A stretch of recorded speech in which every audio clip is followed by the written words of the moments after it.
Et dans cet épisode, dans l'interview qui va suivre, j'ai reçu Alain Detigny, qui a une agence qui s'appelle Argentina et Chile Exception et Bolivia Exception, j'ai vu aussi tout à l'heure sur internet. Il est venu nous parler de l'Argentine. Nous étions en connexion avec Buenos Aires, ce qui explique parfois le bruit en arrière-plan que vous entendez pendant l'émission. Soyez indulgents, c'est assez rare qu'on ait des gens qui viennent d'Argentine sur VoyageCast. Quoi qu'il en soit, c'est un épisode extrêmement complet. On a tenu à vous parler un peu de chaque région. On a commencé par l'Altiplano, on a passé par les Estancias, on a fait une petite croisière à Ushuaia, on est descendu dans l'Amazonie et les fabuleuses chutes d'Iguazú. On a pris un bon vin argentin en passant un peu par la Bolivie. On a parlé de la faune et de la flore qu'il y avait à voir. On a parlé des marais, on a parlé de bateaux. On a parlé des missions jésuites qu'il y a à voir autant du côté de l'Argentine que de la Bolivie. Bref, un tour très complet. Merci encore à Alain de sa participation. C'était absolument génial. Je vous encourage à passer sur son site argentinaexception.com pour voir ce qu'il propose. Pour ceux qui viendraient d'arriver sur VoyageCast, il va suivre un extrait de film qui a été tourné pour celui-ci en Argentine. Je vous dirai à la fin de quel film il s'agit. C'est un film à voir absolument, un grand classique sur l'Argentine. Vous le devinerez sans doute en écoutant le premier extrait, si vous avez plus de 25 ans, voire même 30 pourrait-on dire. Tout de suite, place à l'interview. Bienvenue en Argentine. Cette quête de la création d'un paradis sur la terre heurte bien des susceptibilités. Votre sainteté elle-même s'en est offusquée parce qu'elle risque de distraire du vrai paradis qui n'est pas de ce monde. Leur Majesté d'Espagne et du Portugal en sont courroucés parce que le paradis des pauvres est rarement du goût de ceux qui ont mandat de le gouverner. Et nos colons d'ici s'en inquiètent pour la même raison. Tel fut donc le fardeau que je dus emporter en Amérique. Il me fallait satisfaire les Portugais qui désirent agrandir leur empire, satisfaire les Espagnols qui souhaitent n'en point pâtir, et assurer votre sainteté que les 10 monarques d'Espagne et du Portugal cesseront de menacer la puissance de la Sainte Église. Et il me faut enfin vous assurer à tous que les jésuites d'ici ne sont plus en mesure de vous refuser ces satisfactions. Bonjour et bienvenue sur VoyageCast, ici Jonathan, je suis en compagnie d'Alain. Salut Alain. Bonjour Jonathan, je suis à Buenos Aires, enchanté de répondre à tes questions. Super, alors à Buenos Aires en Argentine, pardon, j'allais dire au Chili, j'ai failli me tromper. Les deux endroits sont pas très loin, ça va très bien. Alors, est-ce que tu peux nous dire ce que tu fais à Buenos Aires ? Eh bien, écoute, je vis à Buenos Aires depuis 8 ans, et je suis arrivé avec le projet de créer une agence de tourisme réceptif, c'est-à-dire que on reçoit les gens qui veulent découvrir l'Argentine. On les reçoit, on reçoit leurs demandes, on leur monte des parcours sur mesure. Ce sont des parcours individuels, on n'organise pas de voyage en groupe, uniquement individuel, en privé. Donc on leur montre des parcours qui varient suivant leurs envies, la saison où ils vont voyager, la durée dont ils disposent. Et il y a tellement à faire en Argentine que chaque parcours qu'on monte est différent. On n'a jamais vendu 2 fois le même parcours. Alors, je suis depuis 8 ans. Au début, je me suis entouré de 2 collaborateurs argentins, ou plutôt un Argentin de descendance française et une Argentine qui a travaillé en France pendant 6 ans et qui m'a rejoint pour ce projet. Et en l'espace de 8 ans, eh bien, on est passé de 3 personnes à 14 personnes. Et on va même bientôt devoir déménager parce qu'on est un peu à l'étroit. Notre bureau est à Palermo, donc un des quartiers agréables de Buenos Aires. Et on a un collaborateur également au Chili, à Santiago. Ok, super. Une agence qui marche bien, donc ça fait vraiment plaisir en ces temps de crise d'avoir des choses qui marchent bien. C'est vraiment génial. Alors, l'Argentine, question un peu bête pour débuter, mais à quoi ça ressemble l'Argentine ? Quelle est la première sensation qu'on a quand on arrive en Argentine ? À Buenos Aires, je pense, hein, c'est là qu'on atterrit en venant de l'Europe. En général, la première chose que les gens nous disent, c'est qu'ils ont vu Buenos Aires du hublot de l'avion. Ils sont étonnés par l'étendue de la ville, puisqu'on est au bord du Rio de la Plata et dans la Pampa argentine. Donc à perte de vue, on voit la ville quand on arrive en avion, Donc les gens sont surpris. En gros, ça a la taille de Paris. Buenos Aires intramuros, c'est comme Paris intramuros, au périphérique. Et puis après, on a le Grand Paris et le Grand Buenos Aires. C'est à peu près la même taille. Il y a 13 millions d'habitants à Buenos Aires en tout. Alors c'est cette impression, alors d'en haut, on a l'impression que tout est un peu pareil. Et puis après, en se baladant à Buenos Aires, on s'aperçoit que les quartiers sont très différents les uns entre les autres, qu'il y a des quartiers résidentiels, des quartiers historiques. C'est une ville avec une architecture très hétéroclite. Donc on tombe sur des hôtels, des immeubles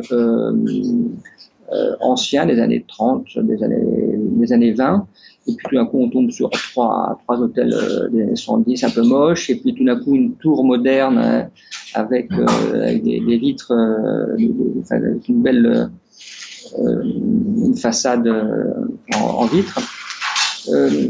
Donc, il n'y a pas de quartier comme dans les villes en Europe, un peu homogène, avec une architecture homogène. C'est très hétéroclite. Ce que les gens remarquent à Buenos Aires, c'est que c'est une ville très verte. Il y a énormément d'arbres et pas mal de parcs, de jardins. Donc ça, c'est très agréable. Le climat est assez humide. Ça vient probablement du fleuve, avec de l'eau douce. Beaucoup entre la chaleur. C'est une ville où il y a beaucoup de soleil, donc la chaleur fait évaporer l'eau. C'est une ville très humide. L'humidité fait qu'on ressent pas mal la chaleur quand il fait chaud et le froid quand il fait froid. Mais il fait jamais très froid. En hiver, on a 15 degrés. Donc juin-juillet-août, il fait 10-15 degrés. Voilà, il y a des petits pics de froid, et puis il y a des pics de chaud aussi en plein hiver. Et en été, il fait très chaud. À partir de fin décembre, janvier, février, mars, il fait très chaud. On ressent, quand on arrive à Buenos Aires, une sensation d'exotisme, une double sensation. À la fois, on retrouve des choses qui ressemblent à l'Europe. Je parlais de l'architecture tout à l'heure. Et à la fois, on sent l'exotisme à cause du climat un peu humide. Et puis, on se sent ailleurs. Alors, c'est agréable pour le voyageur et c'est aussi agréable pour ceux qui vivent là. C'est une double sensation. Est-ce que j'ai toujours l'impression, quand on parle des grandes villes d'Amérique du Sud, on parle souvent quand même un peu des bidonvilles, un peu de l'insécurité. Est-ce que Buenos Aires, on peut y aller facilement, peut-être visiter? Est-ce que c'est une ville intéressante et pas trop dangereuse pour le voyageur? Oui, c'est une ville très intéressante. Moi, je dirais que c'est une des villes les plus intéressantes d'Amérique latine. Pour y vivre, je pense que c'est la plus agréable, du moins pour les gens qui aiment un minimum de culture et de vie sociale. Il y a pas mal de choses à voir à Buenos Aires, beaucoup de musées, mais aussi en se baladant dans les différents quartiers, on voit des choses assez différentes. Il faut un minimum de 2 jours pour faire le tour de Buenos Aires. Après, on peut y passer une semaine. Est-ce que c'est une ville dangereuse? Moi, je dirais non. Le danger est relatif. Le taux de criminalité à Buenos Aires est 10 fois inférieur à celui de São Paulo ou même de Rio de Janeiro. Donc, si je compare avec le géant brésilien, non. Nous, ce qu'on recommande à nos clients, c'est de faire attention, comme dans toutes les grandes villes. On patine de l'extérieur de richesse, on retire sa Rolex, on fait attention de ne pas avoir un sac, les dames ne pas avoir un sac à main rose fluo et qui attire l'œil. Qu'est-ce qu'on peut craindre, c'est le vol à la tire et les pickpockets. Voilà. Nous, on n'a jamais eu un client agressé physiquement pour avoir quelques dollars. Donc, je qualifie cette ville comme relativement sûre. Et si j'alerte nos clients, en même temps, je les rassure. Je veux pas les stresser, je veux qu'ils se baladent sans être stressés. Voilà. On a eu très peu de cas de gens qui se sont fait voler des choses. Très, très peu de cas. Donc finalement, pas pire que Paris ou que Rome, finalement, parce que là-bas, il y a aussi des vols. Oui, exactement. Voilà. C'est un peu l'adage des grandes villes, malheureusement, mais donc, ok, c'est une ville intéressante à faire. Alors, en sortant un peu de la ville, on va prendre un peu les points intéressants, les choses vraiment intéressantes à faire en Argentine. Il y en a beaucoup parce que c'est un pays extrêmement étendu qui va de la montagne à l'Amazonie. Alors, l'altiplano, peut-être première chose dont on va parler, c'est un tout petit mot pour une région extrêmement grande qui se situe sur 3 pays. Tu peux nous dire à quoi ça ressemble et quel est l'intérêt d'aller visiter l'altiplano ? Oui, D'autant plus que je veux dire que c'est ma région préférée. Altiplano, ça veut dire, en fait, c'est altoplano. Ouais. Ça s'est déformé après. C'est haut et c'est plat. C'est un grand plateau d'altitude qui se situe entre 3005 et 4000, sur lequel on trouve quand même quelques montagnes et souvent des volcans. Donc, en plus, c'est des montagnes assez intéressantes, qui ont toujours des formations amusantes. Voilà, donc un grand plateau qui est à cheval sur la Bolivie, le Chili et l'Argentine. Ça va quand même du lac Titicaca, ça passe par La Paz. La Paz est une gorge, hein, donc La Paz se trouve en bordure de l'altiplano. Et ensuite, ça va vers le Salar de Uyuni, et de là, on passe soit au Chili du côté du désert d'Atacama, soit en Argentine, dans le nord-ouest argentin. Alors, en Argentine, c'est un peu comme dans les autres pays, il y a le bord de l'altiplano où on trouve la cordillère orientale, et puis ensuite il y a les hautes vallées, et ensuite on prend pied sur l'altiplano. Donc, c'est quoi l'altiplano? Ce sont des déserts d'altitude, c'est relativement plat, et c'est plein de curiosités géologiques dont certaines sont fantastiques à découvrir. Donc, des paysages de volcans, des lagunes. Alors, chacune a sa spécificité, sa couleur, souvent beaucoup d'oiseaux, des salars. Il y a dans l'altiplano, il y a beaucoup de salars, hein, mais ils ont tous des caractéristiques et des sols différents, mais il y en a 3 qui ont des croûtes de sel très épaisses et très solides sur lesquelles on peut rouler.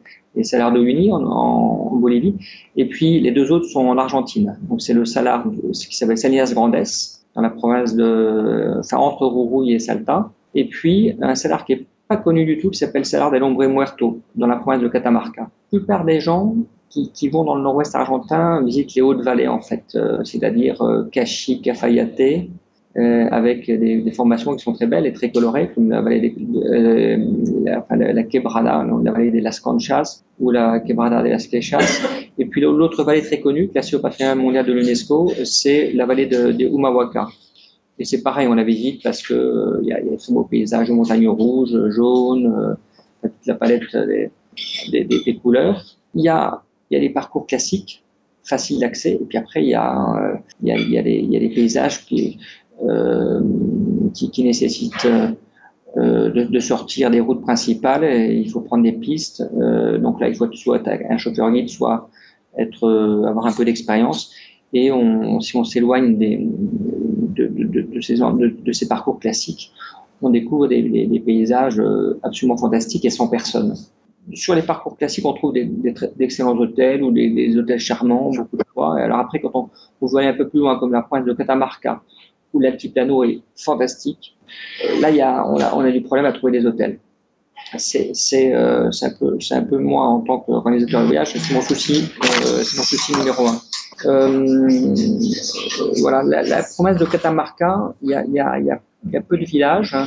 Donc du point de vue culturel ou rencontre avec les gens, c'est pas la meilleure région, mais les curiosités qu'on découvre sont époustouflantes. On apporte des photos fantastiques.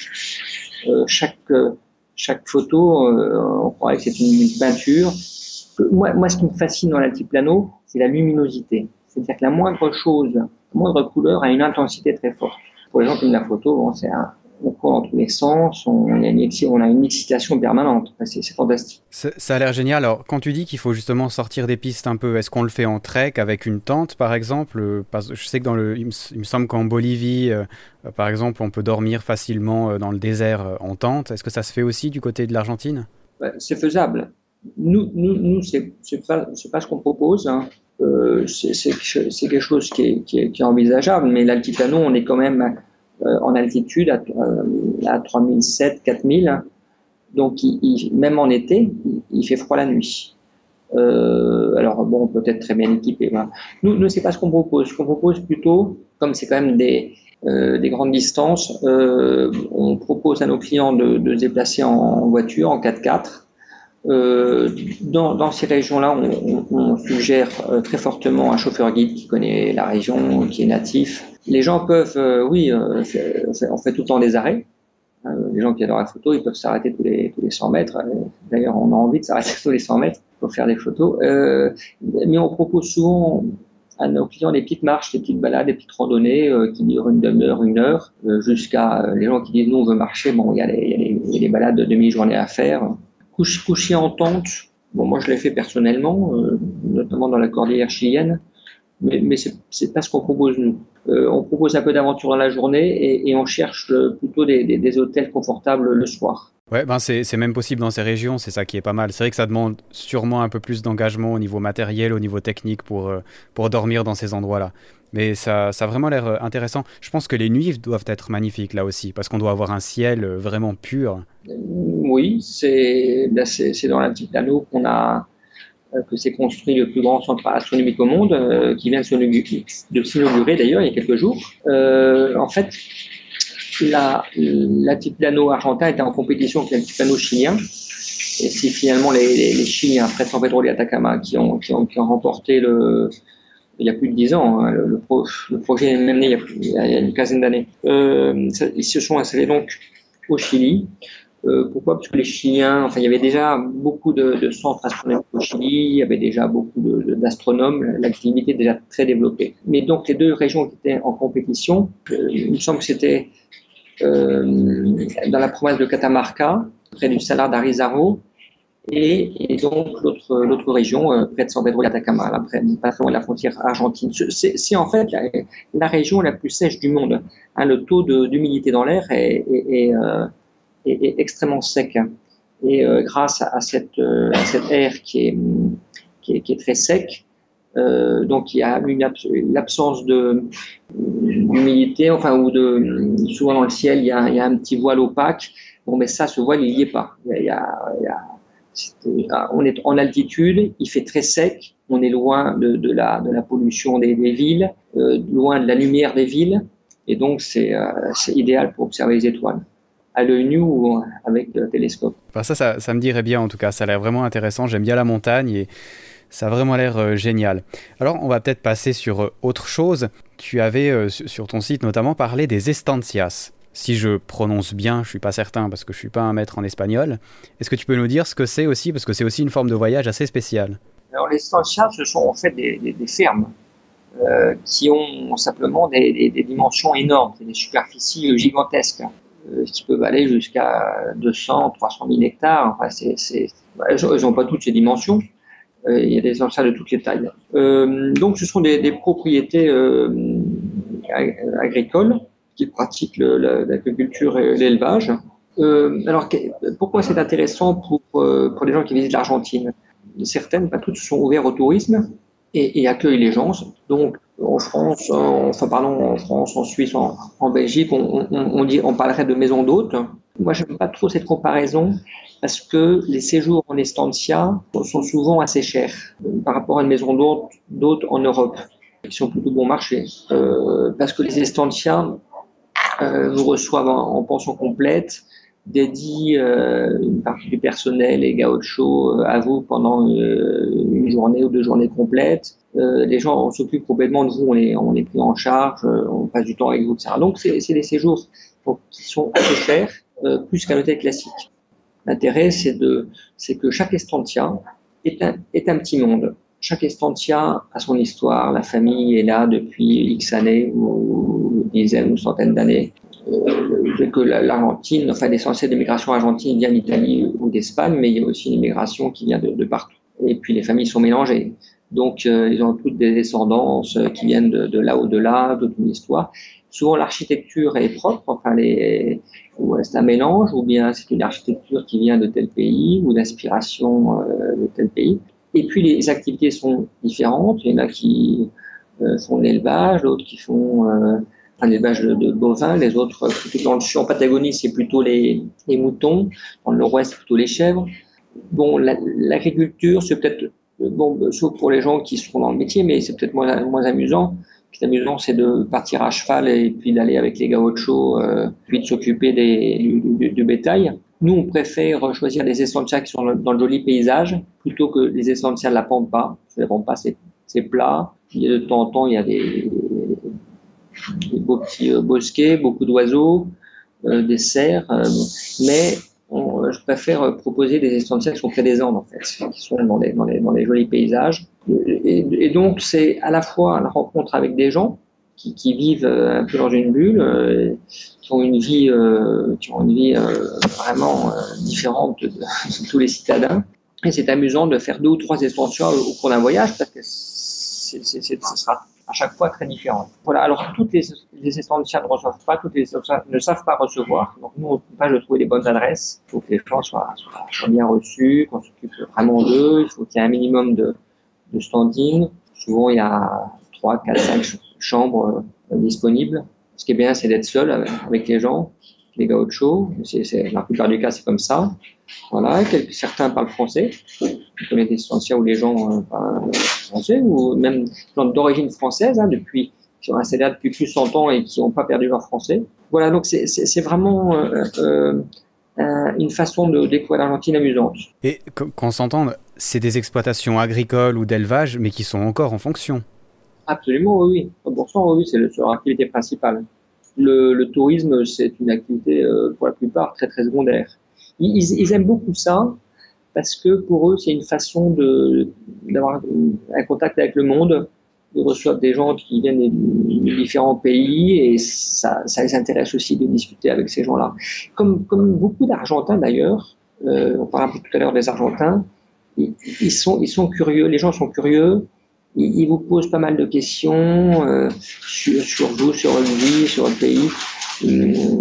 Quand on est à Buenos Aires, ils demandent pourquoi on a choisi de venir en Argentine, etc. Enfin, ils ont un contact très facile. Et de toute façon, ils sont, en général, ils ont cette curiosité. Et voilà. Et les gens de ça donc aiment bien recevoir pour ça. Pour eux, ça les fait voyager en fait, de recevoir des gens. Et puis je pense que c'est l'occasion aussi de goûter des produits locaux qui sont vraiment produits sur place. C'est génial, ça aussi. Pour les touristes qui viennent, oui, c'est et puis souvent c'est vraiment voilà, les légumes du potager, la viande de l'élevage, de la propriété. Et je peux vous dire que manger de l'agneau grillé, cordero, en Patagonie, dans une estancia, ça n'a rien à voir que de manger la même chose à Buenos Aires. Il faut dire que les moutons, les agneaux de Buenos Aires sont plus gras, ils viennent de la Pampa, mais en Patagonie, quand on goûte de l'agneau, ça a un goût extraordinaire. On sent vraiment que c'est pas un produit industriel. Bah, attends, mais oui, je pense pas qu'ils ont les mêmes problèmes qu'on a par ici avec du bœuf, qu'on dirait que c'est du cheval, mais que c'est de la chèvre ou j'en sais rien. Ça peut être pas mal de manger des bons trucs bien frais sur place. L'Argentine est connue pour la qualité de sa viande. Voilà. Alors, ces dernières années, ce sont plus les leaders en Amérique du Sud. Le Brésil, l'Uruguay, le Paraguay et même le Chili, maintenant, font de l'excellente viande. Voilà, mais on continue en Argentine à trouver de la très bonne viande. À Buenos Aires, la petite paria du coin, toute simple, on commande un buffet de chorizo et c'est délicieux. Voilà. On n'a pas besoin de chercher beaucoup pour se régaler. Super, les estancias, ça a l'air vraiment intéressant. Une autre façon de découvrir le pays aussi, peut-être d'avoir un bon contact avec les habitants. Prenons autre chose maintenant. Tu proposes pas mal de croisières. Alors ça aussi, ça paraît bizarre parce que quand je pense à l'Argentine, je pense pas du tout au bateau. Où est-ce que tu fais des croisières en Argentine ? On va dire qu'il y a 3 sortes de croisières ou d'excursions nautiques. Il y a celles qu'on fait sur les lacs, comme par exemple à El Calafate. On s'approche de différents glaciers par bateau. Donc c'est des très grands lacs qui font 100 km de long. On part en bateau sur une espèce de catamaran et on va au pied des glaciers. Donc ça, c'est des excursions qui durent une journée, ou de 3 heures à une journée, on va dire. Ensuite, on passe à ce qu'on appelle réellement des croisières. On a Ushuaia, et à partir d'Ushuaia, on fait des tas de croisières dans l'archipel de Patagonie. L'archipel de Patagonie, c'est des centaines et des centaines d'îles avec des chenaux, et il y a un nombre illimité de parcours. On propose beaucoup dans cette région 2 bateaux, qui s'appellent le Stella Australis et l'autre le Guia Australis, qui va d'Ushuaia à Punta Arenas. Ushuaia donc c'est ce que tout le monde connaît, de nom. C'est donc l'extrémité sud de l'île de la Terre de Feu. C'est donc la plus grande île de tout l'archipel de Patagonie. Donc on part d'Ushuaia, on voyage dans le canal de Beagle, on va jusqu'au Cap Horn, qui est 100 km plus au sud.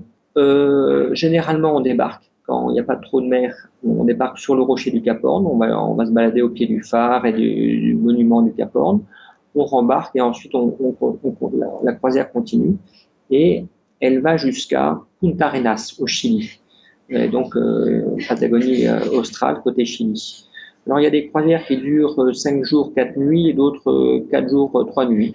Donc le bateau s'arrête à plusieurs endroits. On débarque en Zodiac ou à pied. On va au pied des glaciers, on rembarque. On voit beaucoup de faune, de loups de mer, beaucoup d'oiseaux, de temps en temps des baleines, des dauphins. Voilà, donc c'est des croisières ce sont des beaux bateaux. Hein. C'est pas des bateaux de marchandises avec quelques cabines. Non, c'est des vrais bateaux de croisière. Ensuite, à partir d'Ushuaia, on va en Antarctique.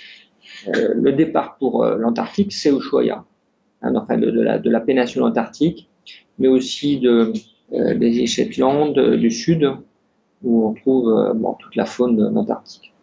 Alors ça, c'est une troisième possibilité de croisière. En général, les gens choisissent de faire une croisière en Antarctique et se disent on va en profiter pour visiter l'Argentine. Voilà, donc ils font un petit parcours terrestre en Patagonie souvent, donc dans la région del Calafate, des glaciers. Ils se baladent en terre de feu et ensuite ils partent en Antarctique. Je me trompe si je dis que l'Antarctique c'est quand même assez cher comme destination? Oui, c'est des croisières assez chères. Contrairement aux croisières dont je parlais tout à l'heure, hein, celles qui font 5 jours ou 4 jours, qui sont abordables. Enfin, bon, là aussi, c'est relatif. Oui, bon, bien sûr, mais l'Antarctique, c'est, on va dire, encore plus cher. C'est quand même relativement select comme endroit, parce qu'il y a justement peu de possibilités pour y aller autrement, de toute façon. Hein. Il y a des possibilités. On offre deux possibilités qui sont une originale et l'autre abordable financièrement. Financièrement, c'est un bateau qui s'appelle le MV Ushuaia, qui part d'Ushuaia, qui revient à Ushuaia. C'est un bateau qui n'est pas de luxe. Je ne sais pas si c'est un brise-glace, mais il y a une forme de brise-glace. C'est un bateau assez rustique et franchement, ce sont des croisières abordables. Hein, il y a plusieurs types de cabines, mais les moins chères, elles sont à 4500 $ par personne, qui pour une croisière antarctique n'est pas cher. Hein, les gens sont en pension complète, ils ont des conférences à bord, ils débarquent 2 fois par jour. Il y a quand même la possibilité d'aller en Antarctique avec un budget raisonnable. Après, vous avez des croisières des croisières et des cabines qui coûtent 15 000, 20 000 $ par personne. Ça va jusque-là. L'autre possibilité d'aller en Antarctique, une formule originale, c'est d'y aller en avion. Là, on part de Punta Arenas au Chili. Donc, on décolle avec un avion bimoteur et on atterrit sur l'île de Roi-Georges et là, on embarque sur un bateau. Et on fait 4-5 jours de croisière le long de la péninsule antarctique. Ensuite, on embarque et on revient en avion. Donc, ça évite quoi, ça? Ça évite les 4 jours 2 jours aller, 2 jours retour, de traverser du passage de Drac. Et ces 4 jours qui sont pas très amusants, c'est que de la mer et souvent de la grosse mer. C'est là où il y a les plus grosses vagues du monde et les gros bateaux se font pas mal bahuter par les vagues. Même les marins ont mal de mer. Donc l'aller-retour, c'est pas toujours agréable. Et la solution aérienne est excellente. Voilà. Alors la solution aérienne est plus onéreuse. Hein. C'est quelque chose comme 8 000, 8 500 $ par personne, les vols plus la croisière. Ah ouais, quand même, ouais. Alors, est-ce que toi, tu l'as fait, je suppose? Écoute, non, j'ai exploré pratiquement tout le sud du continent américain. J'ai pas été encore en Antarctique. Et c'est d'autant plus dommage que je suis, comme on a envoyé pas mal de gens là-bas, je suis invité, enfin mes collaborateurs ou moi-même, on est invités. Donc on va évidemment en profiter un de ces 4, mais je vais te dire, on a tellement de projets encore d'exploration en Argentine et puis dans les pays voisins qu'on propose aussi. En fait, plus on visite l'Argentine, je rajoute, sans développer, mais également le Chili et la Bolivie, et plus on les visite, plus la liste des lieux à voir et à découvrir s'allonge.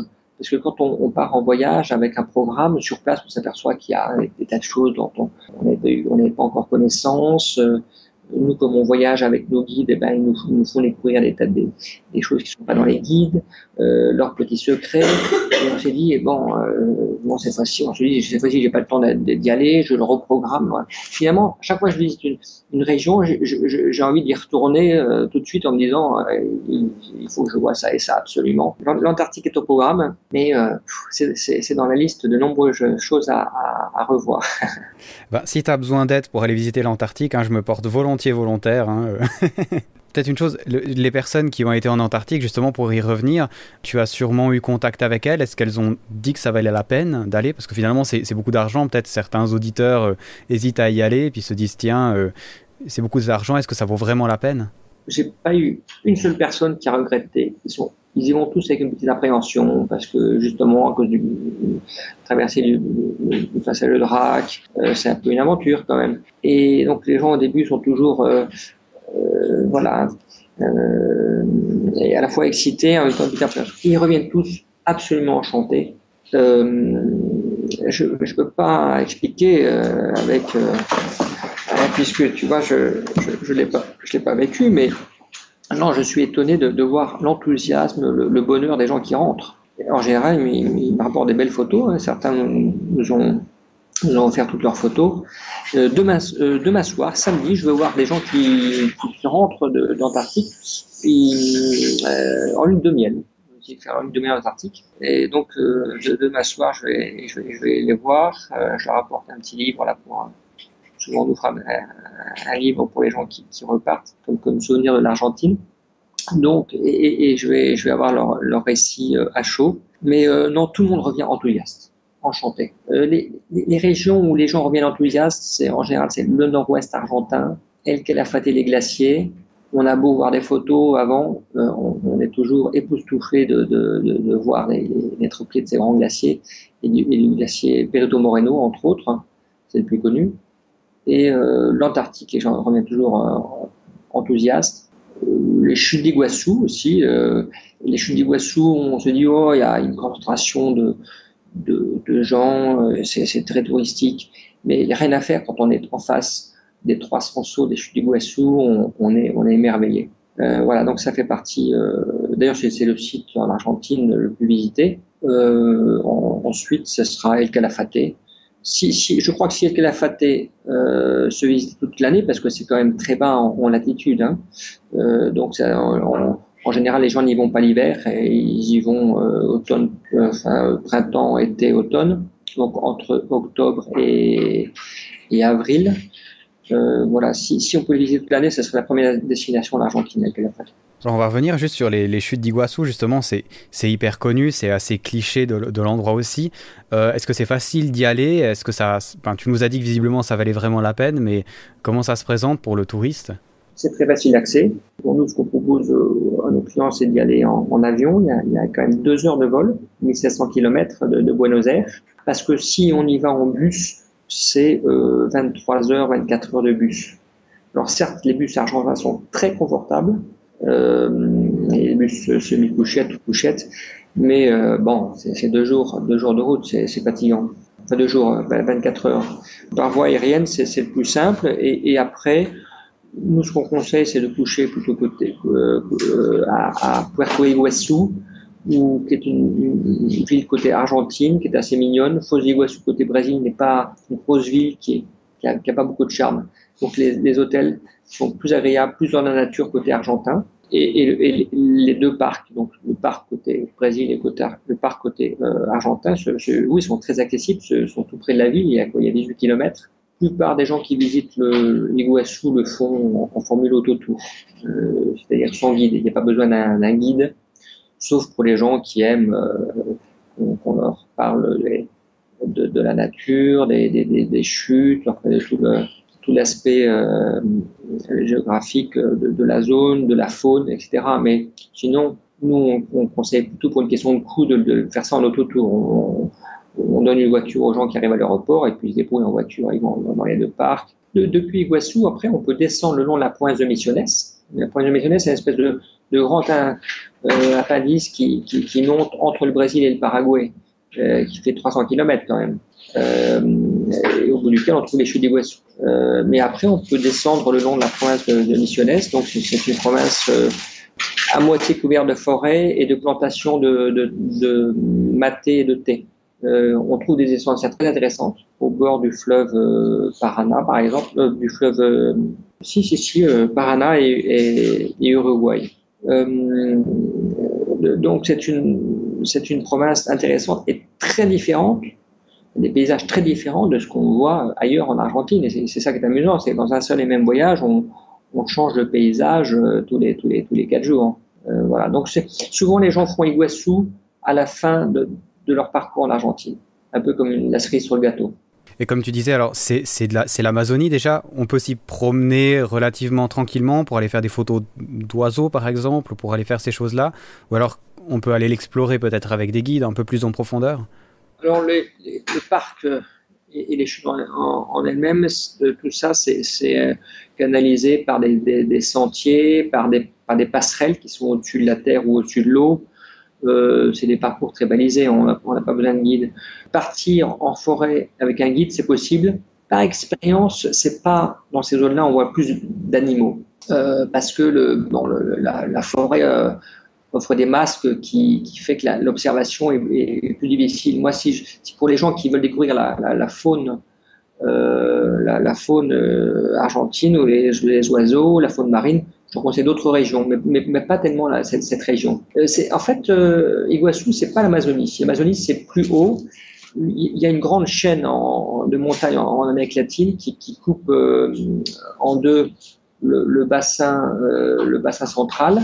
Et donc, d'un côté, il y a l'Amazonie et de l'autre, je ne sais pas comment ça s'appelle, ça, le sud de la Bolivie, le Paraguay et la province de Misiones.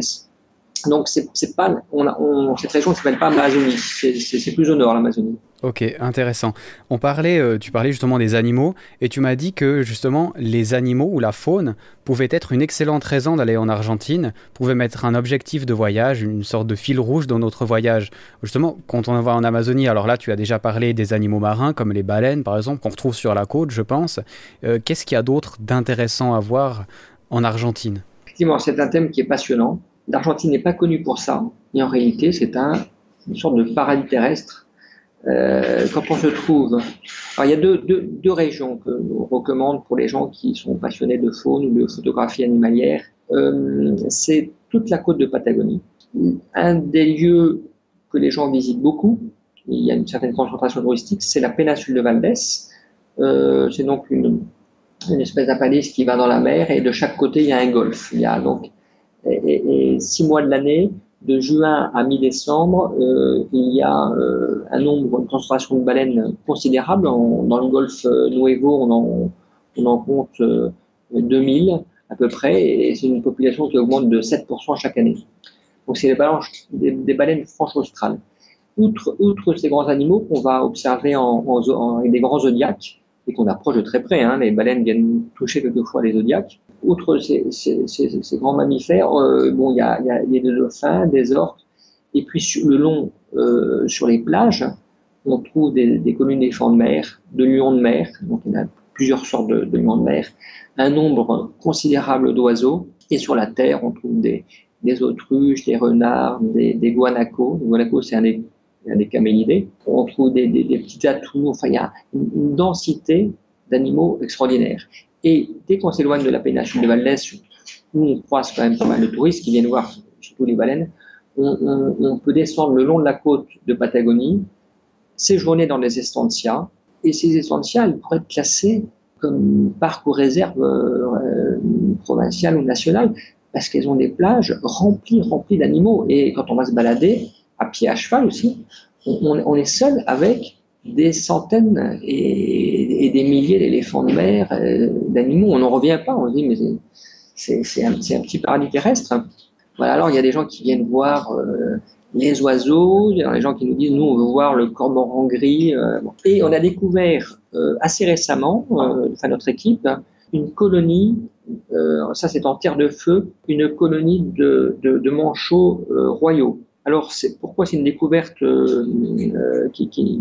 on était très excité? Parce que normalement, des manchots, on n'en voit qu'en Antarctique ou dans les Shetland du Sud. Un tout petit peu au Malouine, Falkland, je vais prononcer les deux mots. Et puis dans les Shetland du Sud, mais sur le continent, il n'y avait pas de manchots royaux, pas de manchots empereurs. Et donc, il y a une colonie qui s'est installée il n'y a pas très longtemps. Donc, elle est très protégée. On a le droit de l'approcher, mais c'est maximum. On a le droit de rester 1 heure maximum.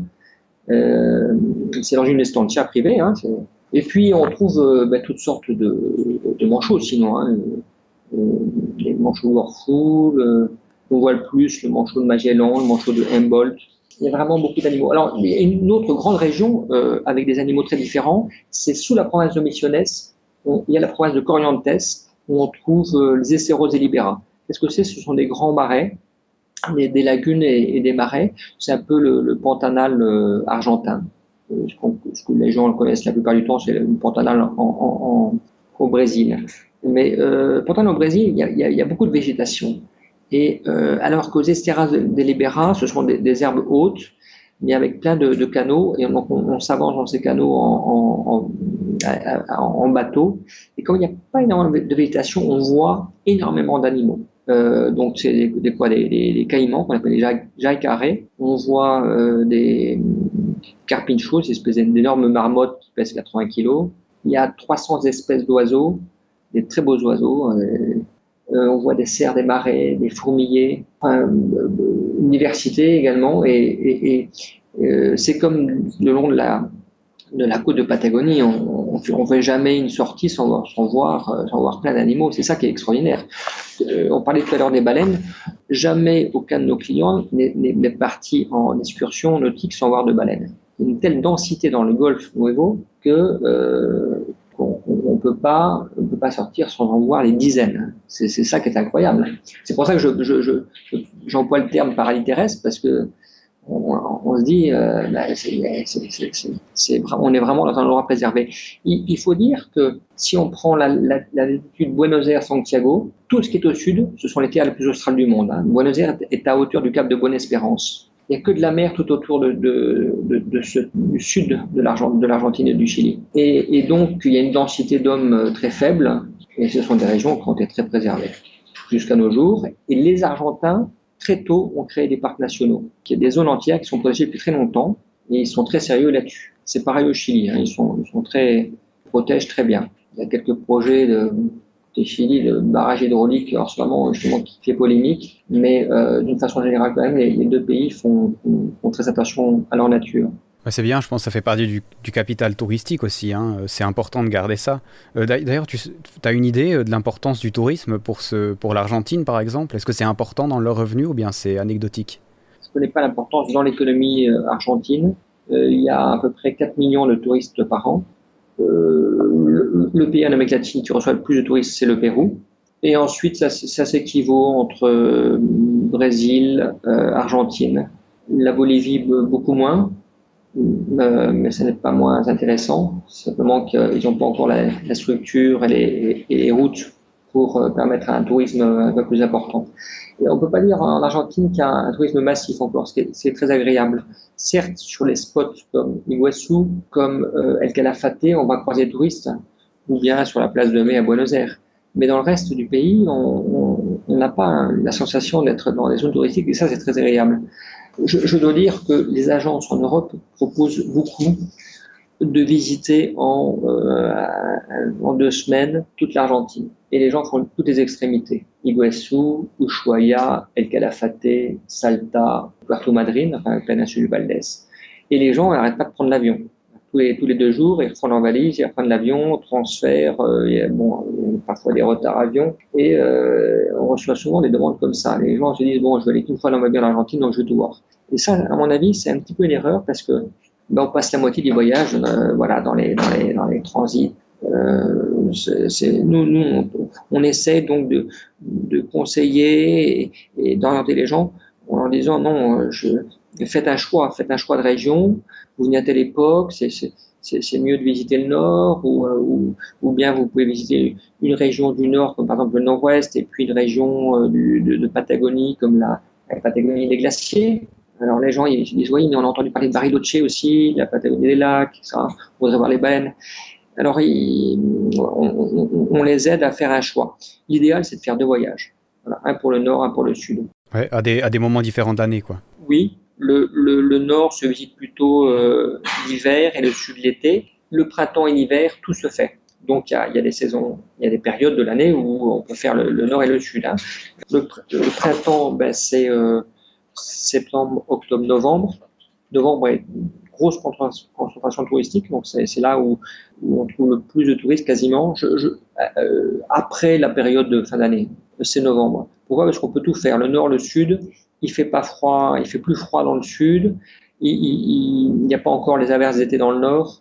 Donc, novembre est une bonne période. Moi, j'aime beaucoup l'automne, parce que tout le long des Andes, il y a des couleurs extraordinaires, hein, depuis le nord, la Quiaca, Mawaka jusqu'à Ushuaia, tout le long de la cordillère, il y a des couleurs d'automne fantastiques. Donc, on fait des photos on fait des très belles photos à cette époque. Tout à l'heure, on a parlé de El Calafate, qui est donc une des régions de Patagonie. Il y a quand même plusieurs zones à visiter. C'est pareil, on ne peut pas dire je veux visiter la Patagonie. Là aussi, il faut faire un choix de région, ou bien on dédie la Patagonie et on traverse en voiture. Ça, c'est super quand on a un peu le temps. Si on a 3 semaines, c'est fantastique de faire le tour de la Patagonie. Alors, El Calafate, c'est extraordinaire parce que les glaciers, vous savez que vous avez entre Chili et Argentine le 3e plus grand champ de glace du monde. C'est une calotte glaciaire qui fait 300 km. Il y a une épaisseur de glace considérable, hein, qui fait 3-4 000 mètres. Il y a un autre champ de glace un peu plus petit, un peu plus au nord côté Chili. Côté Chili, on ne peut pas passer, c'est coupé. Les Chiliens ne peuvent pas aller à Punta Arenas ou en terre de feu chilienne. Ils sont obligés de passer, s'ils passent par la terre, ils sont obligés de passer par l'Argentine, ou bien par avion ou par bateau. Mais côté argentin, on peut approcher tous ces glaciers assez facilement, donc soit par la terre, soit en faisant ces excursions nautiques. Ce qui est extraordinaire, c'est qu'ils sont justement très faciles d'accès. Ils descendent quasiment au niveau de la mer. À El Calafate, on est à 400 mètres d'altitude. Donc on est très bas, on est bas en latitude et on est bas en latitude et altitude. Alors, ce qui est très beau, c'est la couleur de l'eau. Souvent, chaque bras ou chaque lagune a des couleurs différentes qui passent du vert au turquoise, enfin toutes les variantes du bleu et du vert. Les lagunes sont souvent très belles. Également, les glaciers, les glaces, de temps en temps, ont des couleurs de bleu transparent extraordinaires. On n'en revient pas quand on voit des morceaux de glace dans l'eau ou bien le bord des glaciers. On se dit, on dirait un dessin, c'est pas possible de voir ces couleurs-là. Et quand le soleil passe derrière la glace, tout ça a un peu de transparence, on fait des photos extraordinaires. Hein. L'eau plus les glaciers. Et puis, ce qui impressionne beaucoup aussi les gens, c'est quand ils sont devant le Perito Moreno, c'est ces énormes blocs de glace qui tombent. Et si on reste 1 heure, on en voit des dizaines tomber. C'est spectaculaire, hein. C'est impressionnant. Il y a des gens qui ont les larmes aux yeux en voyant ces scènes-là. Ça doit être la puissance de la nature, ouais. Ah, c'est impressionnant. Quand on va là-bas, on voit les gens qui sont assis et qui restent en silence à regarder ce spectacle. Et non, c'est impressionnant et émouvant. Ouais, ça a l'air génial. Moi, la Patagonie, on en avait déjà parlé dans le numéro sur le Chili, et j'avais trouvé ça assez hallucinant, à part que justement depuis le Chili, ils nous avaient conseillé de passer par la mer, parce qu'on peut passer par la mer justement pour contourner les glaciers. Les glaciers, quand tu en parles, est-ce qu'on peut aller dessus ou est-ce que c'est dangereux? Parce qu'en Valais, par exemple, en Suisse, on a des glaciers aussi, mais il faut être équipé comme pour aller sur l'Everest, quasiment pour y aller. Alors, est-ce que c'est la même chose du côté de l'Argentine? Oui, c'est-à-dire qu'on peut faire de l'alpinisme. Donc on garde le terme d'alpinisme. Hein. On peut employer le terme d'andénisme, mais le terme d'alpinisme s'utilise aussi, puisque c'est là qu'on a commencé que le sport s'est créé dans les Alpes. On peut faire des expéditions en montagne, comme par exemple sur le grand champ de glace patagonique, en partant de El Chaltén souvent, qui est au nord de El Calafate. Hein. C'est un peu le Chamonix argentin, sauf que c'est très petit. C'est au pied du massif du Fitzroy, qui est un massif très très beau d'aiguilles granitiques, des pics qui sont magnifiques. Alors, on peut faire de la haute montagne, on peut faire de l'escalade, on peut faire des expéditions sur les glaciers, et il faut être très équipé. Mais on peut aussi, sans être sportif, ni montagnard, ni équipé, on peut faire des petites balades sur les glaciers. Par exemple, avec la FATE, sur le glacier Perito Moreno, une entreprise organise ce qu'on appelle le mini-trekking. Donc, on traverse un petit bras de lac par bateau, et de l'autre côté, on est accueilli par des guides de montagne. Ensuite, on fait une traversée dans une forêt, on arrive sur le glacier. Et on fait une balade de 2 heures sur le glacier. Et on a une perspective totalement différente du glacier, parce que la plupart des gens l'observent depuis des passerelles en face. Des passerelles, c'est des passerelles aménagées qui font plusieurs... au total, il doit y avoir 2-3 kilomètres. Hein. Donc, on marche quand même pas mal et c'est très beau d'en face. Mais quand on est sur le glacier, quand on fait cette promenade, c'est pareil, les gens reviennent enchantés. Ils se disent, oh, c'est touristique. Ben non, ils reviennent tous enchantés. Et un autre glacier où on peut faire ça, c'est le glacier Viedma. Alors, c'est à 3 heures de voiture de El Calafate. C'est la route goudronnée, on arrive à Échalten. Et depuis Échalten, le lendemain, hop, on peut faire cette balade sur le glacier Viedma. Là, on prend un bateau, on débarque sur le côté du glacier et on fait cette marche sur le glacier Viedma. Dans les deux cas, ce sont des glaciers qui sont peu inclinés. On ne va pas jusqu'à la lèvre du glacier, hein, où il y a carrément, c'est le vide, enfin, c'est une falaise de glace. Non, on est sur le glacier, un peu en retrait. La pente est assez douce. Il n'y a pas des énormes crevasses comme sur les glaciers dans les Alpes, enfin pas dans les endroits où on se balade. Donc c'est accessible à tout le monde. Voilà, les guides vous mettent des crampons à lanière qui s'adaptent à un peu toutes les chaussures. Il y a un guide devant, un guide derrière, donc on est très encadré.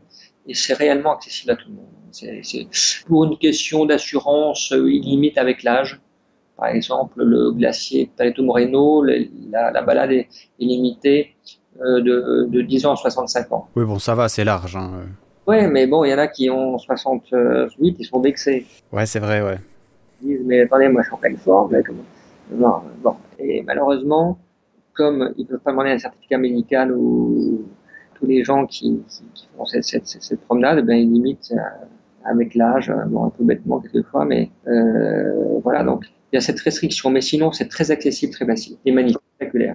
Ouais, ça a l'air sympa ça aussi, d'autant plus qu'on n'a pas tous les jours l'occasion de marcher sur un glacier, surtout pour ceux qui viennent de certaines régions, même de France ou de Suisse où il n'y a pas de glacier du tout. C'est vraiment sympa. Alors, on va profiter un peu, on en a parlé hors antenne, de l'actualité. Hein. Alors, ce podcast, quand il sortira, ça fera déjà plus d'1 mois que le nouveau pape a été nommé, hein, qui est François Ier, visiblement c'est comme ça qu'il faut l'appeler, qui vient justement d'Argentine. Et alors c'est intéressant qu'on en parle, puisqu'il est jésuite, et il y a beaucoup quand même de missions jésuites, que ce soit en Argentine, visiblement tu as parlé de la Bolivie aussi. Alors voilà, justement, ça peut faire partie aussi d'un voyage. Qu'est-ce que tu as à nous dire sur ces missions-là ? Oui, en effet, c'est un vrai thème. Et nous, on le propose depuis longtemps, bien avant cet événement. Alors, il y a dans la province de Misiones, celle donc où se trouvent les chutes d'Iguassou, des anciennes missions, donc qui sont aujourd'hui toutes répertoriées. Une partie ont été un peu restaurées, bien nettoyées. Il reste dans cette zone-là donc essentiellement des ruines. Certaines sont assez belles. Les plus importantes, c'est celle de San Ignacio. C'est à 250 km au sud des chutes d'Iguassou, au nord de la capitale de Misiones, qui s'appelle Posadas. Et c'est assez sympa de relier les chutes d'Iguassou, la visite de ces ruines et un séjour en estancia, par exemple. Il y a des très belles estancias dans cette zone. Les missions jésuites, c'est intéressant de les faire si on a un peu lu dessus ou bien si on a un très bon guide. Parce que l'histoire des jésuites est passionnante. Ils sont arrivés il y a 500 ans dans une nature luxuriante et je ne sais pas comment ils s'orientaient, comment ils couchaient, comment ils avançaient. Enfin, c'était extraordinaire. Enfin, moi, je suis fasciné par ça. Et ils ont réussi donc à rassembler, pour les protéger, les Indiens Guarani. Ils ont créé des villages. Et ça a duré un certain temps jusqu'à ce que les jésuites se fassent éjecter d'Argentine et d'Amérique du Sud. Donc, il y a dans cette zone plusieurs missions à visiter et on peut également visiter la région de Cordoba. Ça, ce sont des missions qui sont un peu plus récentes. Entre la Bolivie et Buenos Aires, il y avait ce qu'on appelle la route royale, où les Espagnols rapportaient l'or des mines de Bolivie. Ils passaient par Cordoba. Et les Jésuites ont construit autour de Cordoba, d'abord à Cordoba des écoles, et puis à l'extérieur de Cordoba, ils ont créé des estancias, ce qu'on appelle aujourd'hui les estancias jésuites, où on cultivait pour alimenter la ville. Donc, il reste tout ça aujourd'hui des très beaux monuments à la fois dans la ville de Cordoba et à la fois à l'extérieur. Voilà, ce sont les églises qui ressemblent à des abbayes, des couvents. Chacune est différente, chacune a son histoire, elles sont intéressantes à visiter. Donc ça, c'est pour les gens qui aiment le voyage culturel. C'est moins paysager que ce qu'on voit tout dans les Andes. C'est plutôt les voyages culturels.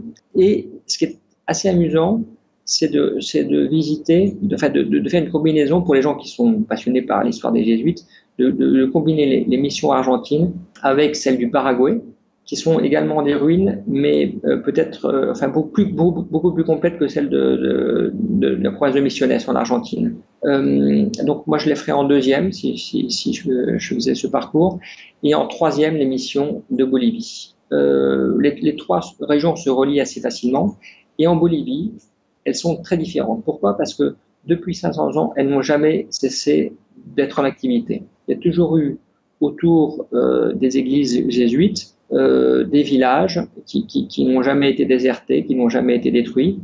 Et aujourd'hui, les Boliviens qui vivent dans ces zones-là continuent à chanter, à jouer des instruments comme le violon, tous les instruments qui composent la musique Renaissance et baroque. Il y a tous les 2 ans en Bolivie, dans cette région, dans la région de Santa Cruz de la Sierra, et il y a tous les 2 ans un festival de musique Renaissance et baroque. En pleine forêt, dans un village, et qu'on écoute ça dans une petite église. C'est des églises en bois avec de la peinture sur bois, ces églises qui sont magnifiques. Et ben on est estomaqué de voir tous ces jeunes qui savent si bien jouer. Alors voilà, ce sont des missions jésuites très différentes, et c'est amusant de faire la combinaison des trois. Amusant, intéressant. On doit avoir l'impression de remonter le temps un peu quand on est dans une chapelle comme ça avec cette musique. Ça a pas bougé quoi. Il n'y a pas grand-chose qui nous rappelle notre époque. Au mois de septembre, j'étais dans un de ces petits villages, et il y avait à peine quelques poteaux électriques qui avaient électricité au village, mais sinon, je suis venu en voiture, mais sinon c'est des pistes, on est en pleine forêt. Et quand on rentre dans cette église et que tout d'un coup on tombe sur une quinzaine de jeunes qui nous font la plus belle musique du monde, là aussi c'est très émouvant. Il y a eu un Suisse qui est venu dans les années 50, que les Boliviens ont appelé pour restaurer ces églises. Donc, il en a restauré une première, et finalement, il est resté 50 ans en Bolivie. Il les a toutes restaurées les unes après les autres. Il s'appelle Van Roth. Il est décédé. Son fils vit toujours là-bas. Et j'ai fait ce voyage avec lui, avec son fils. Son fils l'a accompagné tout au long de son enfance sur les différents chantiers. Il a merveilleusement restauré ces églises. Voilà, donc là, moi, si je faisais un parcours sur les missions jésuites, je terminerais par les missions boliviennes.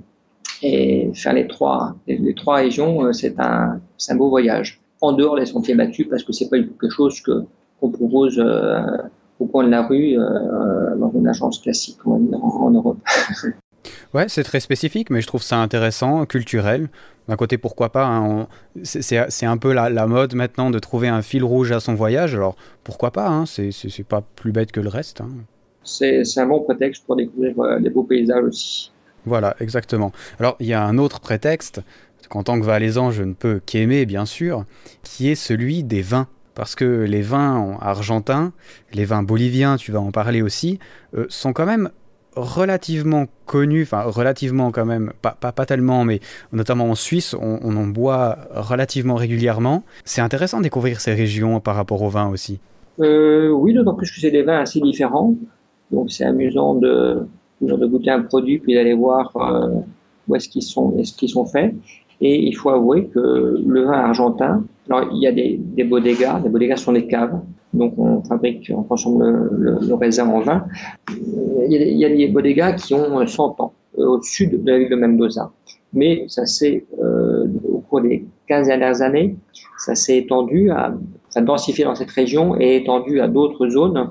Comme ils ont bénéficié de la connaissance de notre époque et de la technologie, ils ont très rapidement fait un vin assez bon. Fort en tanin, donc c'est des vins à 14,5 degrés d'alcool, donc des vins assez forts, dont la qualité s'est améliorée de façon fulgurante en l'espace de 10 ans. Maintenant, on trouve des vins délicieux.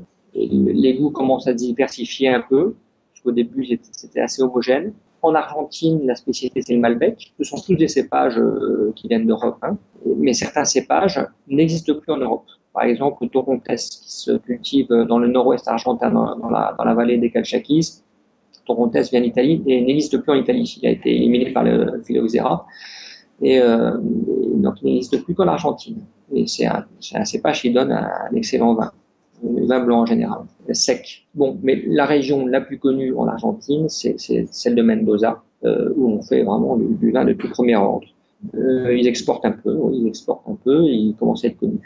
Alors, j'avoue que comme nous, on a eu ces dernières années pas mal de demandes, et une demande croissante, je me suis intéressé au vin bolivien. Mais pourquoi? Parce que c'est tout près de la frontière argentine. C'est la zone de Tarija, T-A-R-I-J-A. Les R et les J sont difficiles à prononcer. Tarija. Alors, les Boliviens eux-mêmes, des autres régions, sont en train de découvrir qu'ils ont du vin et commencent à avoir du bon vin. Depuis le nord-ouest argentin, depuis Salta, on se rend assez facilement à Tarija. Il faut compter une journée de route pour faire la route. On se balade tranquillement, on passe la frontière et on traverse d'ailleurs un parc national. C'est essentiellement de la forêt, et ensuite on arrive dans les hautes vallées de la zone de Tarija. La visite des bodegas n'est pas aussi bien organisée qu'en Argentine, mais les gens de la zone commencent à réaliser leur intérêt, et donc j'ai fait tout récemment des visites de plusieurs bodegas, et il y a en plus d'autres intérêts que la visite des bodegas dans ces régions. La paléontologie, puis les paysages sont magnifiques. Alors, le vin bolivien n'atteint pas encore la qualité des vins argentins ou chiliens, mais je pense qu'ils vont aller assez vite.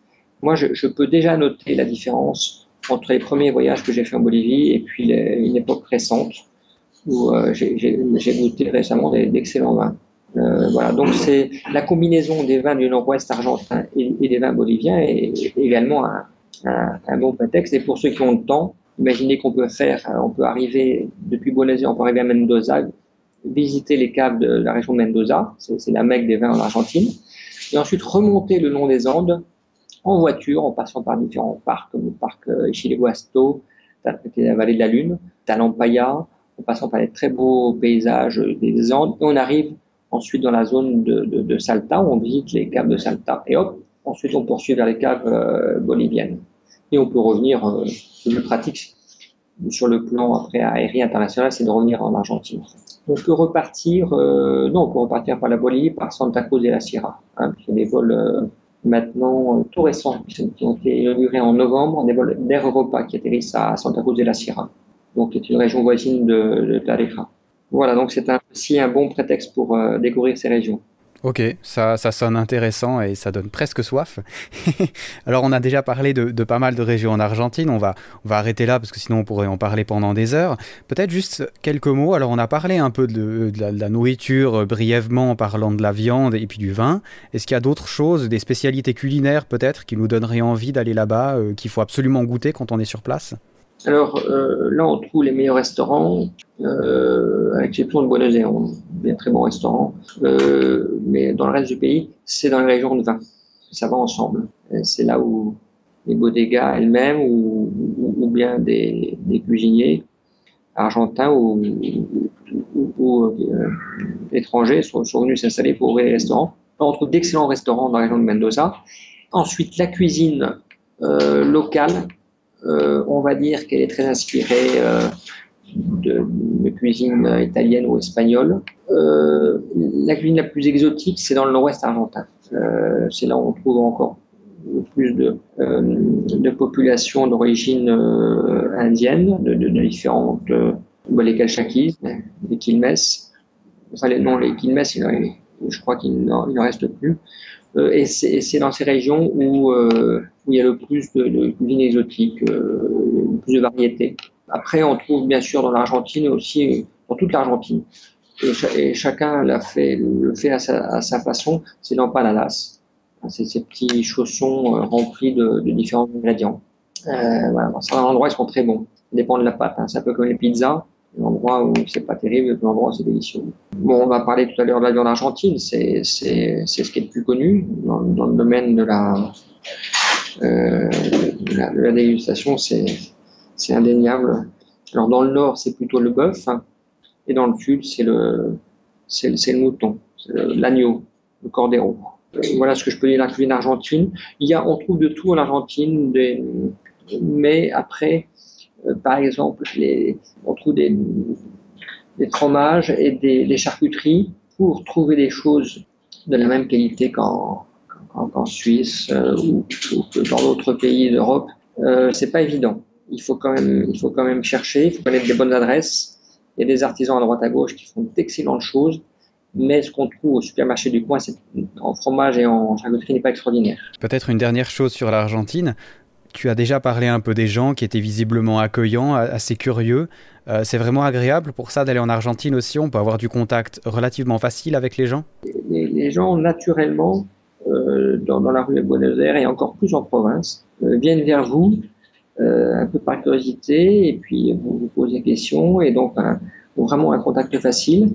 Très vite, ils vous proposent de venir chez eux. On parlait de la cuisine tout à l'heure. Ce qui est célèbre ici, c'est l'assado. C'est des grillades en fait de viande. Et pour eux, c'est vraiment c'est une espèce de passion. L'art de cuisiner la viande, de préparer la parrilla, en fait, c'est aussi un acte social. Ils se réunissent beaucoup en famille et l'assado, on se retrouve autour de l'assado. Et donc, très volontiers, ils vous invitent à un assado. Ils sont très heureux d'avoir une personne étrangère chez eux, de leur faire goûter ce qu'ils savent faire, qu'ils aiment bien faire. Donc, le contact est très facile, très agréable. Les Argentins sont vraiment des gens accueillants, agréables. Ça, c'est un des points forts du pays. En Patagonie également, peut-être qu'au départ, les gens sont un contact un peu plus difficile, mais quand ils vous reçoivent chez eux, à l'inverse, ils sont extrêmement chaleureux. Vous voyez, tout à l'heure, je vous parlais d'estancia. En terre de feu, on envoie très souvent nos clients dans une estancia. Et il y a des gens qui sont retournés déjà 3 fois. Ils sont venus 2 fois en Argentine, ils sont retournés chez eux tellement qu'ils ont aimé l'accueil de ces gens qui vivent au bout du monde. Le bout du monde, il n'est pas tellement à Ushuaia, qui est une ville de départ et d'arrivée de croisière. Non, le bout du monde, il est plutôt dans les estancias à l'intérieur de l'île de la Terre de Feu. Là, on vit en dehors du temps, en dehors du monde. Voilà. Donc, il y a un rapport avec les gens qui est fort. Non, c'est un des points forts de l'Argentine. Et donc, globalement, ce sont les paysages, les gens, la relation avec les Argentins. Et donc, je rajouterais donc la faune, et puis plus limiter le voyage culturel avec les essences jésuites. Voilà. Ça en fait un pays vraiment très intéressant et vraiment très complet aussi. Peut-être un dernier mot sur ton agence. Alors, je crois qu'en écoutant le podcast, vous aurez compris que vous avez affaire à un professionnel qui connaît bien l'Argentine et qui s'intéresse vraiment à beaucoup de détails dans ce pays-là et dans la Bolivie et dans le Chili aussi. Peut-être une dernière chose, un dernier mot sur ton agence. Pourquoi est-ce que quand je vais en Argentine, il faudrait que je passe par vous ? Je crois pour plusieurs raisons. Au cours de toutes ces années, on a pu constituer une équipe de gens sur la base de leur connaissance du pays. Et c'est une connaissance qui s'accroît après au fur et à mesure des années. Donc, je crois qu'on peut vraiment dire qu'on est des spécialistes du pays. On connaît bien pratiquement toutes les régions. Tous les jours, on s'occupe des opérations de nos clients qui sont sur le terrain. On apprend tous les jours, à la fois à travers nos clients, mais aussi parce qu'on part beaucoup en voyage de repérage. Et enfin, on parle beaucoup avec nos guides qui vivent dans toutes les régions d'Argentine. Donc, on connaît bien le terrain, les choses bougent beaucoup, on s'actualise de tout. Les choses bougent beaucoup, je parle justement des stations de SACU, des restaurants, des pistes qui se coupent, des routes qui se créent, des nouveaux hôtels. Donc, ou bien les excursions nautiques à droite, à gauche. Ça bouge tout le temps. Et à la fois on connaît bien le terrain, mais aussi on est au courant de tout ce qui se passe, de tout ce qui s'inaugure, de toutes les nouvelles possibilités. On a une passion pour découvrir les nouveaux endroits. On a des secrets. Je sais pas si j'ai encore le temps d'en parler, mais j'en parlerai peut-être après. On a quelques secrets qui sont plus beaux que les sites qui ont été classés au patrimoine mondial de l'humanité. Donc, on peut dire qu'on est des spécialistes du pays. C'est une première chose. Et deuxièmement, pour terminer sur ce sujet, donc, on prépare les voyages en direct avec les gens. Les gens nous contactent directement par email ou par téléphone, par Skype, et on parle de leur projet avec eux. Donc, connaissant bien le pays, on les conseille très bien. Chacun a sa façon de voyager, chacun a envie de faire quelque chose. Donc, on discute beaucoup avec eux par écrit, par oral, et on est des vrais conseillers de voyage. C'est pour ça que je vous disais tout à l'heure que jamais on a construit 2 fois un même parcours. Jamais. On est des spécialistes, il n'y a pas d'intermédiaire. Est-ce que le problème des intermédiaires, si vous adressez à une agence du coin de la rue en Europe, c'est que il faut qu'il y ait la même idée entre le cerveau du voyageur, celui de l'agence de voyage, celui de son prestataire en Argentine, et puis finalement le guide qui va emmener les gens à droite et à gauche. Donc, c'est pas facile de bien se comprendre entre plus il y a de gens, plus c'est difficile. On a éliminé au maximum les intermédiaires. On est en direct avec les gens. Pour nous, en plus, c'est très enrichissant, c'est intéressant. Et quand on les reçoit ensuite à Buenos Aires, il y a une rencontre qui est souvent sympathique après plusieurs mois d'échanges. Les gens arrivent et le premier jour, on va les voir à leur hôtel, on fait une réunion avec eux, on déplie les cartes, on leur remet un roadbook et on parle pendant 1h30 jusqu'à 3h, on parle de leur voyage. On a déjà beaucoup communiqué, mais là, il y a un vrai contact physique et puis on est retourné les cartes. C'est un contact aussi sympa qu'on a avec eux. Ensuite, ils partent en voyage. Donc, il y a cet accueil, il y a cette réunion et on a une équipe ici dans notre bureau qui suit les opérations tous les jours, du matin au soir, qui suit ce qui se passe sur le terrain. Donc les gens de temps en temps nous appellent ou de temps en temps c'est nous qui les appelons pour les informer de quelque chose. Il y a un suivi de tout ce qui se passe sans décalage horaire. On a des gens présents au bureau le samedi, le dimanche qui répondent au téléphone. On a un téléphone de service pour le soir, les cas d'urgence, ou quand les gens arrivent en avion tard le soir, si jamais ils ont besoin de nous appeler. Donc on est vraiment très présent, tout en étant discret, mais on est très présent pendant le voyage. Et c'est un pays quand même très grand. Les gens sont parfois dans des endroits isolés. Et de savoir qu'ils peuvent contacter une équipe à Buenos Aires, qui elle-même a ses relais dans toutes les régions, c'est assez rassurant pour les gens. Ouais, je pense. Surtout quand on est en voiture quelque part tout seul. Hein. Exactement. Tu l'as dit, si on fait un tour en Patagonie tout seul, ça peut quand même être pratique si jamais en cas de coup dur d'avoir quelqu'un appelé directement à Buenos Aires. Ouais. Et une agence en Europe connaît pas forcément le terrain, ce qu'il faut faire. Souvent c'est le week-end, il y a le décalage horaire. C'est pas la même chose. C'est impossible de fournir le même service, le même confort. Certes, ils ont leurs prestataires sur place, les agences en Europe ont leurs prestataires sur place, mais enfin, on n'a pas eu ce contact avec le prestataire, on ne le connaît pas. Il va vous transporter à droite à gauche, ça va être des gens différents d'une région à l'autre. Alors, on n'a pas ce confort. Donc voilà, en résumé, on est des spécialistes, on monte le voyage ensemble, on a cet accueil, ensuite on a ce soutien, cette éventuelle aide pendant tout le voyage. Je peux vous dire que tous les jours, on aide des gens pour des petites choses.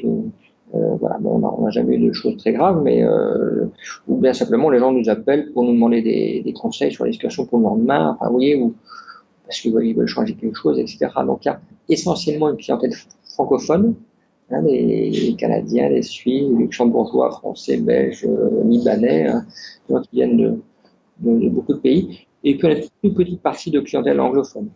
Et donc la langue fait aussi que ça va plus vite. Ça rassure beaucoup de gens et ils sont compris, etc. On a une équipe franco-argentine. Parmi les Argentins, la plupart parlent français. Voilà, on a un collaborateur français marié avec l'Argentine, un autre marié avec une Chilienne, 2 mariés Chiliens. On a des Argentins qui sont de descendance française. Donc et puis on a des Français qui sont ici, qui viennent, ils sont venus s'installer et vivre en Argentine. Ok, donc ouais, vraiment très intéressant le service à la clientèle directe. C'est quand même très pratique quand on est isolé dans un pays comme ça. Alors ça m'a fait très plaisir de te recevoir. Peut-être est-ce qu'il y a une dernière chose dont on n'a pas parlé ou que tu veux dire avant qu'on clôture cette émission? Ce que je peux dire, c'est que je crois que l'ensemble du continent américain, c'est une zone d'avenir pour le tourisme. J'ai particulièrement d'affection pour l'Argentine, mais je suis aussi intéressé par les pays voisins. Ce sont des pays qui sont de plus en plus stables politiquement, économiquement, où on n'a pas de moins en moins d'appréhension de voyager. C'est des pays où il y a tout. La nature est extraordinaire. Pour moi, c'est le point numéro 1. La culture. Je ne souhaite pas un tourisme massif en Argentine, mais en même temps, je suis extrêmement confiant sur le fait que c'est pour ce pays et ses voisins, c'est un potentiel extraordinaire qui n'est pas encore exploité. Si je voudrais dire, je parlais tout à l'heure et je vais terminer là-dessus, justement, ce potentiel touristique dont ils ont conscience, mais quelquefois, comme dans son propre pays, on ne voit pas tout. Quelquefois, c'est les étrangers qui vous font découvrir des choses de votre propre pays, ou bien quelquefois son propre pays, on le voit mieux de l'extérieur. Eh bien, je vous disais tout à l'heure que la vallée de Humahuaca est classée au patrimoine mondial de l'humanité. Quand on sort de cette vallée et on a été un peu curieux, on découvre des endroits qui sont 50 fois plus beaux, plus majestueux. Par exemple, la palette du peintre dans la vallée de Humahuaca, qui est connue, c'est cette formation géologique colorée. Eh bien, pas très loin, il y a une zone où on a les mêmes formations, 50 fois plus grand, plus coloré. Il n'y a pas un village, il n'y a pas un chemin, il n'y a pas un câble, il n'y a rien. C'est en très haute altitude, donc avec un air extrêmement pur. Et bien, des lieux comme ça, plus ça va, plus j'en découvre. Après, il faut savoir emmener les gens, il y a le problème d'hôtel, mais petit à petit, les infrastructures se créent. Et donc, ça, ce genre de choses, je l'ai découvert aussi au Chili et en Bolivie. Donc, le continent américain en général, et l'Argentine en particulier, ont un avenir pour les voyageurs, pour ceux qui aiment voyager, ce sont des destinations extraordinaires. Encore loin d'être exploitées. Ok, très intéressant. En tout cas, je te remercie encore d'avoir pris pas mal de temps pour moi. C'était sympa d'avoir le premier podcast fait depuis l'Argentine. C'est génial. Et puis, merci beaucoup. De toute façon, vous retrouvez, bien sûr, comme d'habitude, sur les liens de l'émission, ton agence, celle où tu travailles. Vous pourrez vous renseigner encore plus sur les différents trajets, sur les différentes choses à faire en Argentine. Il y a, comme on l'a dit avant, vraiment beaucoup à dire. Bien, Jonathan, merci beaucoup. Argentina Exception est prêt à conseiller tous ceux qui ont un projet de voyage cette année ou dans le futur. Ok, merci beaucoup. Alors je te souhaite une bonne fin d'après-midi si j'ai bien calculé le temps. Oui, et 4h15, 4 heures de moins. Ok, superbe. On se dit à la prochaine. Merci beaucoup. Et si je savais que partout en Europe, les États s'attaquaient à l'autorité de notre Sainte Mère l'Église, Et si je savais mieux encore que pour se protéger là-bas, l'Église devait faire montre de son autorité sur les jésuites d'ici, je ne pouvais pourtant m'empêcher de me demander si ces Indiens n'eussent pas préféré que les vents de la mer n'aient permis à nul d'entre nous d'aborder leur rivage.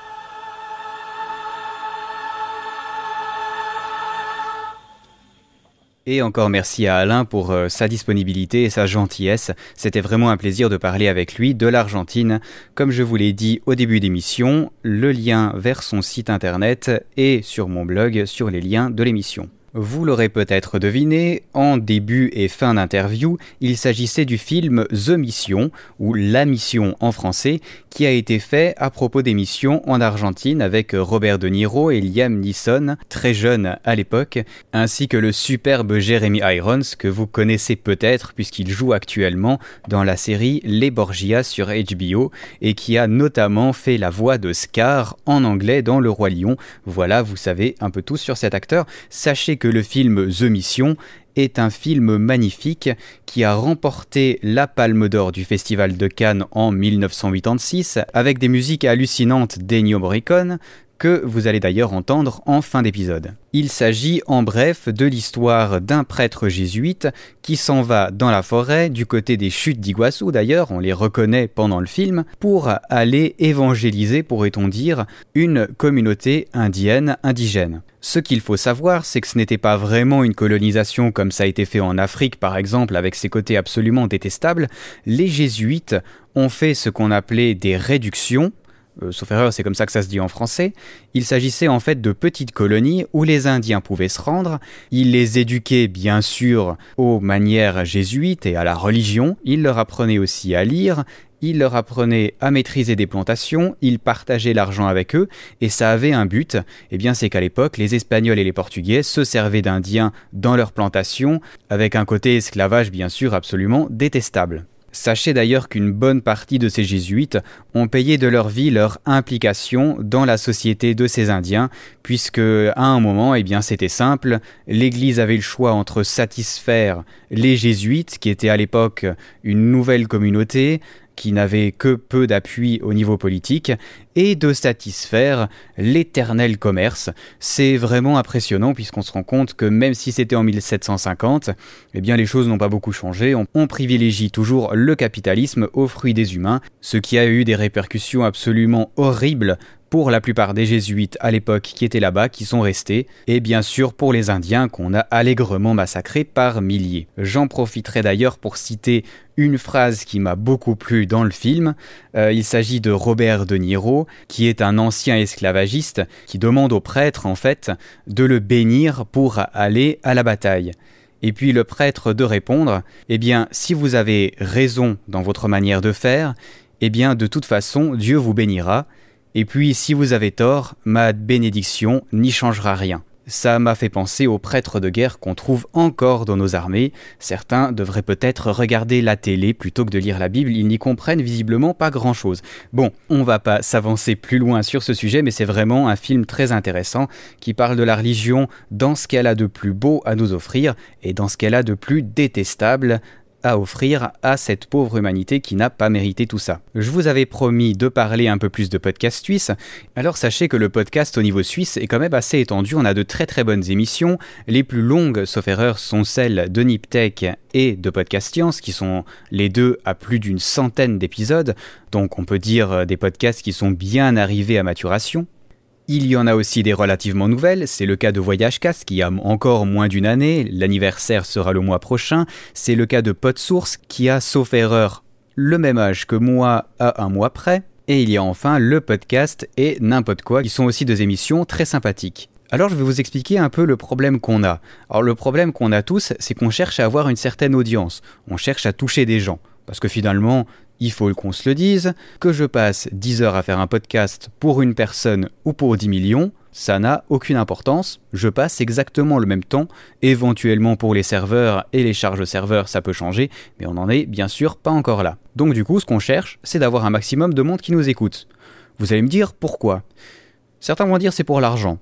Pour l'instant, aucun d'entre nous ne gagne de l'argent alors qu'on a investi pas mal.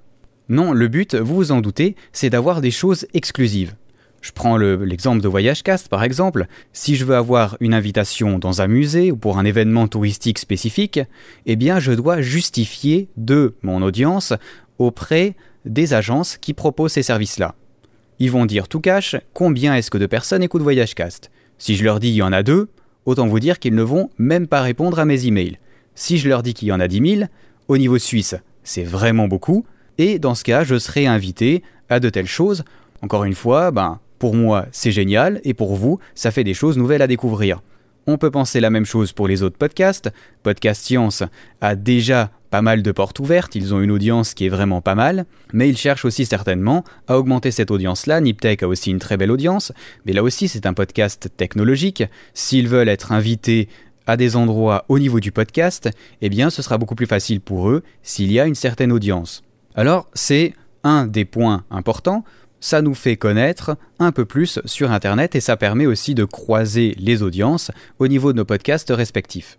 Deuxième chose, vous l'aurez sans doute remarqué, on fait un travail qui est relativement de qualité. Alors on ne veut pas dire qu'on est des journalistes pros, on ne veut pas dire qu'on est capable d'aller à la radio ou à la télévision en un claquement de doigts, on ne va pas remplacer des professionnels, mais en même temps, on a des choses à dire, on les dit assez bien, et puis l'air de rien, en partant de rien, on a de l'audience, on a des gens qui nous écoutent. Et quand on compare à des radios suisses locales, on n'est pas si mal. Il ne faut pas se leurrer, on n'est pas mauvais du tout. Alors du coup, on s'est dit que peut-être les médias classiques pourraient être intéressés par nos productions. Je prends l'exemple de Podcast Science par exemple, il n'y a plus d'émissions scientifiques à proprement parler sur les radios nationales. Podcast Science, vous vous en doutez, n'a pas la prétention de remplacer ces émissions-là ou d'en créer de nouvelles. Mais une chronique de temps en temps, pourquoi pas ? Prenons l'exemple de Niptech. Ils sont très bons au niveau de la technologie, au niveau des startups et au niveau des startups suisses. Il y a des émissions suisses sur les radios nationales et sur les radios locales qui parlent de startups et de technologie. Ils invitent des journalistes classiques pour parler de ces choses-là. Des journalistes qui sont assez souvent les mêmes. De là à dire qu'ils sont pas pros, absolument pas. Ces gens sont tout à fait légitimes. Mais d'un côté, pourquoi est-ce qu'un podcasteur ne serait pas autant légitime que ces journalistes qui sont finalement là parce qu'ils sont là et qu'on ne sait pas qu'il y a des autres personnes qui existent. Et là est le point qui est vraiment intéressant. On cherche à exister au niveau des médias classiques suisses et au niveau de l'audience suisse, bien sûr. Autrement dit, le journaliste qui travaille à la RSR, à la TSR ou à n'importe quelle autre radio régionale ou pas, plutôt que de décrocher son téléphone et d'appeler toujours les mêmes personnes, pourquoi ne pas contacter des podcasteurs ou des blogueurs suisses ? Parce que là, je parle des podcasts parce que j'en fais un, mais c'est le cas des blogueurs classiques aussi, bien sûr. Pourquoi est-ce qu'on invite toujours les mêmes experts ? Vous le remarquerez, en regardant la télé, en écoutant la radio, quand on a un sujet à traiter, on appelle toujours la même personne. Et c'est tout à fait normal, les journalistes n'ont pas envie de se casser la tête, ils prennent quelqu'un qui sait parler, quelqu'un qui a un avis plus ou moins défendable sur le sujet, ils décrochent, c'est toujours le même numéro, c'est simple, comme bonjour. Eh bien nous, on a envie d'être dans ces numéros de téléphone, et on se dit que ça pourrait être possible. On a aussi un projet de faire une émission sur le podcast pour faire connaître le podcast en Suisse. Finalement, on taffe pas mal, ça peut être l'occasion pour nous d'être un peu plus connus. Bref, je vais pas faire un monologue de 3 heures là-dessus. Si vous connaissez des journalistes, si vous-même êtes journaliste, pourquoi pas, si vous travaillez dans les médias, nous sommes intéressés par des partenariats, nous sommes intéressés de prendre contact avec nous, on aimerait savoir si ce qu'on fait c'est bien et si ce qu'on fait ça pourrait être utilisable autre part que dans le podcast. Si c'est le cas, eh bien podcastsuisse.ch, rentrez en contact avec nous, on vous accueillera avec grand plaisir. Voilà, c'était pour vous expliquer le truc en détail. Maintenant, je vais clôturer l'émission parce qu'elle a largement assez duré. Merci d'avoir écouté cet épisode sur l'Argentine. Le prochain sera avec, comme je l'ai dit au début du podcast, avec Annick Marie. On a parlé de pas mal de choses. Alors vous verrez que c'est une émission un peu spéciale. On a une émission très classique en début de podcast où on a présenté son projet pendant un quart d'heure. Et puis ensuite, on a commencé à parler, à divaguer un peu au niveau des blogs de voyage, au niveau du voyage, au niveau de l'autostop, au niveau de plein de choses. Vous verrez, ça va être assez intéressant. C'est une personnalité exceptionnelle, Annick Marie. Elle est vraiment géniale. Pour ceux qui ne la connaissent pas, c'est pas possible que vous la connaissiez pas. Si vous avez traîné sur le web dans des blogs voyage, c'est la fille aux cheveux roses. Voilà, c'est dit. Alors, on se dit à la prochaine, dans 2 semaines, pour un épisode sur le vélo solaire. Allez, à ciao, bonsoir. Et puis bon, je vous laisse en bonne compagnie avec Ennio Morricone.